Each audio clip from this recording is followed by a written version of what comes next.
kamusta po kayo? Ngayon medyo okay po ako.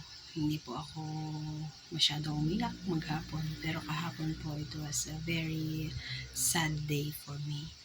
Siyempre, hindi naman po kasi ganun kabilis mawala yung damdamin mo bilang isang asawa na iniwan agad ng asawa.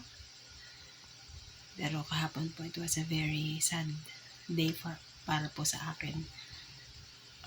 Gumawa na naman ako ng reels tungkol sa kanya at habang pinapanood ko, umiyak ko. Minsan nga po naiisip ko bakit ko ba pinaparusahan yung sarili ko.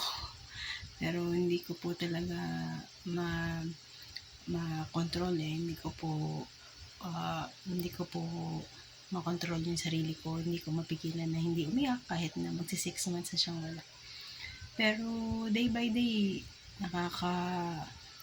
nakaka-survive naman po ako kahit na hindi naman siya talaga nawawala sa isip ko.